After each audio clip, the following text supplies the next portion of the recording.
क्या प्रेम ऐसा हो सकता है जिसके आगे कोई शर्त, कोई बंधन टिक ना पाए? और क्या भक्ति में इतनी शक्ति हो सकती है कि वो सृष्टि के नियमों को भी मोड़ दे? तो चलिए, आज हम ब्रह्मांड की उस पहली और सबसे गहरी प्रेम कहानी में उतरते हैं जो इन्हीं सवालों का जवाब है। ये कथा है शिव और सती की। एक ऐसी कहानी जहां श्रद्धा एक अटूट संकल्प बन जाती है और त्याग एक नए युग की शुरुआत करता है। असल में ये कहानी सिर्फ देवी देवताओं की नहीं है, बल्कि ये हमारे अंदर चलने वाले अहंकार और समर्पण के बीच के उस संघर्ष की है जो कभी खत्म नहीं होता। ये हमें बताती है कि सच्चा प्यार कैसे त्याग की आग में तपकर और भी खरा होता है और कैसे कभी-कभी विनाश के बाद ही एक नए और बेहतर सृजन का रास्ता खुलता है। तो आइए इस महागाथा को परत दर परत समझते हैं। तो इस कहानी का आगाज होता है राजा दक्ष प्रजापति से। दक्ष कोई मामूली राजा नहीं थे, वो सृष्टि के रचयिता ब्रह्मा के मानस पुत्र थे। मतलब ब्रह्मांड के सबसे शक्तिशाली लोगों में से एक। वो बुद्धिमान थे, ताकतवर थे, लेकिन उनके ज्ञान पर ना अहंकार का एक मोटा पर्दा पड़ा हुआ था। और उनके इसी अहंकार की धुरी थी उनकी बेटी सती। बचपन से ही ना सती का मन राजमहल की शानो शौकत में कभी लगा ही नहीं। जहां बाकी राजकुमारियां गहनों और महलों में खुश रहती थीं, वहीं सती का मन तो कैलाश की बर्फीली चोटियों पर भटकता रहता था। वो जब भी शिव के बारे में सुनती, उनका दिल एक अजीब सी भक्ति से भर जाता था। उनके लिए तो शिव का वो भस्म लगाया हुआ वैरागी रूप ही सबसे सुंदर था, और यही रूप उनके दिलो दिमाग पर पूरी तरह छा चुका था। और यहीं से कहानी का असली ककराव शुरू होता है। देखिए, एक तरफ थे पिता दक्ष, जिनकी सोच पूरी तरह से दुनियादारी वाली थी। वो अपनी बेटी के लिए एक अमीर, ताकतवर राजकुमार चाहते थे जो उनकी शान और बढ़ाए। और दूसरी तरफ थी सती, जिनकी सोच और भक्ति दिव्य थी। उनका दिल तो उस परम योगी के लिए धड़कता था जिसने दुनिया की हर चीज त्याग दी थी, जो शमशान में भी आनंद में रहता था। ये बस दो लोगों की जिद नहीं थी, ये दो अलग अलग दुनियाओं और विचारधाराओं का टकराव था। अच्छा, जब दक्ष को सती की इस जिद का पता चला तो उनका गुस्सा 7वें आसमान पर पहुंच गया। लेकिन सती का इरादा भी पत्थर की लकीर था। उन्होंने राजमहल के सारे सुख छोड़ दिए और शिव को पाने के लिए ऐसी कठिन तपस्या शुरू की कि देवता भी हैरान रह गए। जरा सोचिए, हिमालय की सुनसान गुफाओं में कड़ाके की ठंड और तूफानी बारिश में बिना कुछ खाए पिए वो बस शिव के नाम का जाप करती रहीं। कहते हैं उनकी तपस्या की आग इतनी तेज थी कि उसकी गर्मी से तीनों लोग परेशान हो गए थे। और आखिर में प्रेम और तपस्या की इस जीत ने वैरागी शिव का दिल भी पिघला दिया। उन्होंने सती को अपनी पत्नी, अपनी अर्धांगिनी के रूप में अपना लिया। और उनका विवाह, अरे वो कोई आम शादी नहीं थी, वो तो एक कॉस्मिक इवेंट था। शिव की बारात में कौन नहीं था? भूत, प्रेत, पिशाच, बड़े बड़े योगी सब नाच रहे थे। ये दुनिया के त्याग और दुनिया के उत्सव का एक अनोखा मिलन था। ब्रह्मा जी खुद पुरोहित बने और भगवान विष्णु ने कन्यादान किया। ये शिव और शक्ति का मिलन था।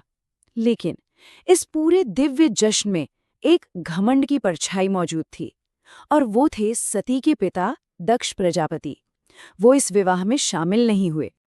अब कहानी एक नए और ज्यादा स्याह मोड़ पर आती है।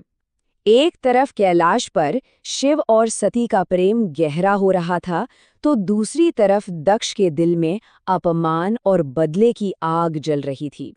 वो ये बात पचा ही नहीं पा रहे थे कि उनकी बेटी ने उनकी मर्जी के खिलाफ शादी कर ली। अब वो पूरी दुनिया के सामने ये साबित करना चाहते थे कि वो शिव से कहीं ज्यादा श्रेष्ठ हैं। देखिए, ये कोई आम पूजा पाठ नहीं था। ये दक्ष की पावर का, उनके घमंड का एक ग्रैंड शो था। उन्होंने एक बहुत बड़े यज्ञ का आयोजन किया और ब्रह्मांड के कोने-कोने से हर देवता, ऋषि और राजा को न्योता भेजा। इंद्र से लेकर ब्रह्मा तक सबको बुलाया गया। ये एक ऐसा इवेंट था जिस पर पूरे यूनिवर्स की नज़र थी। लेकिन मेहमानों की इस लंबी लिस्ट में से एक नाम जानबूझकर छोड़ दिया गया था। और यही सवाल इस कहानी के सबसे विनाशकारी मोड़ की जड़ है। दक्ष का अहंकार अब उस हद तक पहुंच चुका था कि वो अपने ही दामाद ब्रह्मांड के महादेव का भरी सभा में अपमान करने पर तुल गया था। ये सिर्फ एक न्योता ना देने की बात नहीं थी, ये तो शिव के अस्तित्व को ही नकारने की एक घटिया कोशिश थी। जी हाँ, महादेव शिव। दक्ष ने उन्हें नहीं बुलाया। क्यों? क्योंकि उनका राजसी घमंड ये बात मान ही नहीं सकता था कि उनकी बेटी ने एक ऐसे वैरागी से शादी की है जो महलों में नहीं, शमशान में रहता है, जो सोने चांदी के गहने नहीं बल्कि सांप और राख लपेटता है। ये एक ऐसा अपमान था जिसकी गूंज पूरे ब्रह्मांड में सुनाई देने वाली थी। जब सती को इस यज्ञ के बारे में पता चला तो उनके मन में एक अजीब सी कश्मकश शुरू हो गई। एक तरफ बेटी होने का फर्ज उन्हें अपने पिता के घर खींच रहा था, तो दूसरी तरफ पत्नी होने का स्वाभिमान उन्हें शिव के सम्मान की याद दिला रहा था। उन्होंने शिव से वहां जाने की इजाजत मांगी। शायद उन्हें लगा कि उनके जाने से सब ठीक हो जाएगा। शिव तो सब जानते थे।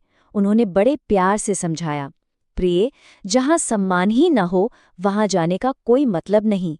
लेकिन सती के मन में अपने परिवार को जोड़ने की एक आखिरी उम्मीद बाकी थी, और उनके बार बार कहने पर शिव ने भारी मन से उन्हें जाने दिया।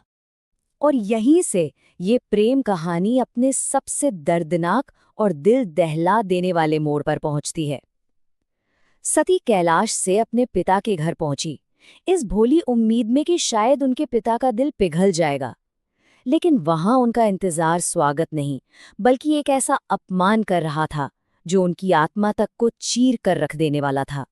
जैसे ही सती यज्ञ में पहुंची, वहां चल रहे मंत्रों के बीच एक अजीब सा सन्नाटा छा गया। किसी ने आगे बढ़कर उनका स्वागत नहीं किया, यहां तक कि उनकी अपनी माँ और बहनों ने भी उनसे नजरें फेर ली। जब सती ने अपने पिता से इस बेरुखी की वजह पूछी, तो दक्ष ने जहरीली हंसी के साथ उन पर और उनके पति शिव पर अपमान के तीर बरसाने शुरू कर दिए। उसने भरी सभा में सारे देवताओं के सामने शिव की बेइज्जती की। ये अपमान सती के लिए बर्दाश्त से बाहर था।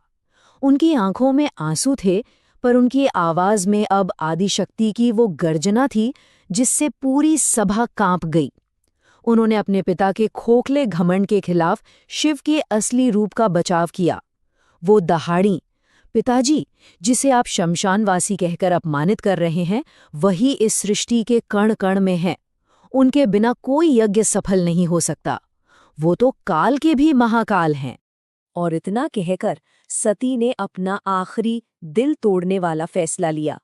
उन्हें एहसास हुआ कि ये शरीर जो दक्ष जैसे घमंडी पिता की बेटी के रूप में जन्मा था, अब महाधीर की पत्नी होने के लायक नहीं रहा, क्योंकि इसी शरीर ने अपने पति का अपमान सुना था। ग्लानि और पीड़ा से भरकर उन्होंने अपनी आंखें बंद की, अपने अंदर की योगाग्नि को जगाया और महादेव को याद करते हुए खुद को उसी यज्ञ की आग में समर्पित कर दिया। अब कहानी का हर समीकरण बदल गया। सती के आत्मदाह के साथ ही ब्रह्मांड का संतुलन भी जलकर राख हो गया। जब कैलाश पर ध्यान में बैठे शिव को पता चला कि उनकी प्रिय सती अब नहीं रही, तो उनके शांत दिल में दुख और गुस्से का एक ऐसा समंदर उमड़ा जिसे हम प्रलय कहते हैं। ब्रह्मांड ने पहली बार महादेव के रौद्र रूप को देखा था।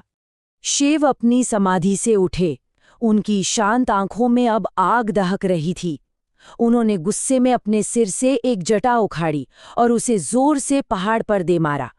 उसी पल धरती कांप उठी और उस क्रोध की आग से एक महाभयानक रूप पैदा हुआ, वीरभद्र। वो कोई आम सैनिक नहीं था, वो शिव के असहनीय दुख और भयंकर गुस्से का जीता जागता स्वरूप था। वीरभद्र और उसकी सेना एक प्रलयंकारी तूफान की तरह दक्ष के यज्ञ की तरफ बढ़े।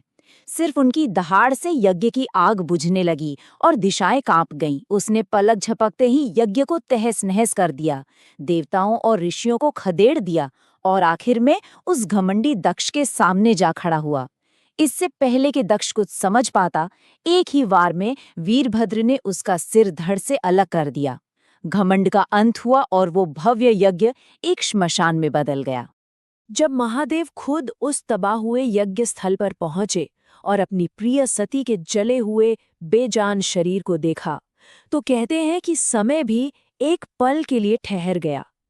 उन्होंने कांपते हाथों से अपनी सती को उठाया और दुख में एक ऐसा विलाप नृत्य, एक ऐसा तांडव शुरू किया जिससे पूरा ब्रह्मांड डगमगाने लगा। ग्रह अपनी धुरी से हटने लगे, तारे टूटने लगे। उनका दुख इतना गहरा था कि सृष्टि खुद विनाश के मुहाने पर आ खड़ी हुई। तो अब सवाल ये था कि इस प्रलय को रोका कैसे जाए? शिव के इस गहरे दुख को शांत कौन करे? अब देखते हैं कि कैसे इस भयानक त्रासदी से ही दिव्य शक्ति और पूजा का एक नया अध्याय शुरू हुआ। सारे देवता डरकर सृष्टि के पालनहार भगवान विष्णु के पास पहुंचे और इस महासंकट से बचाने की प्रार्थना करने लगे। भगवान विष्णु जानते थे कि जब तक सती का शरीर शिव के पास है, उनका मोह और दुख शांत नहीं होगा। तो ब्रह्मांड को बचाने के लिए उन्होंने अपने सुदर्शन चक्र को आदेश दिया। चक्र ने बहुत धीरे धीरे सती के पवित्र शरीर के अंगों को एक एक करके अलग करना शुरू किया, और जैसे जैसे उनके शरीर के हिस्से धरती पर अलग अलग जगहों पर गिरते गए, शिव का अपने शरीर से मोह टूटता गया और उनका रौद्र रूप धीरे धीरे शांत होने लगा। और हाँ, जहाँ जहाँ देवी सती के शरीर के अंग और गहने गिरे, वो जगहें फिर साधारण जमीन नहीं रहीं। वो स्थान दिव्य ऊर्जा से भर गए और वहीं बने शक्तिपीठ। ये सिर्फ मंदिर नहीं है, बल्कि ये धरती पर आदि शक्ति की मौजूदगी के जीवंत केंद्र हैं। ये शिव और सती के उस अमर प्रेम, उस महान बलिदान और उस अटूट भक्ति की हमेशा गवाही देते रहेंगे। और ये वही पवित्र स्थान हैं जिन्हें आज हम सब जानते और पूजते हैं, जैसे असम में कामाख्या मंदिर, कश्मीर में वैष्णो देवी, हिमाचल में ज्वालामुखी, बलूचिस्तान में हिंगलाज माता और बंगाल में तारापीठ। ऐसे कुल 51 मुख्य शक्तिपीठ माने जाते हैं। तो इस तरह सती के वियोग से जो ऊर्जा जन्मी, वो आज भी इन शक्तिपीठों के रूप में उस दिव्य प्रेम और शक्ति का प्रतीक है, जहां जाकर आज भी भक्त उस दैवीय चेतना को महसूस करते हैं। तो ये कहानी यहाँ खत्म नहीं होती। प्रेम का ये सफर भला यहाँ कैसे रुक सकता था? जहाँ आग ने एक प्रेम का बलिदान देखा, वहीं से एक नई कहानी का जन्म होने वाला था। सती के बलिदान से जो प्रेम की ज्वाला थी, वही आग पार्वती के रूप में फिर से जन्म लेने वाली थी। तो ये एक अंत नहीं था, ये तो एक अमर प्रेम कहानी की एक नई शुरुआत थी।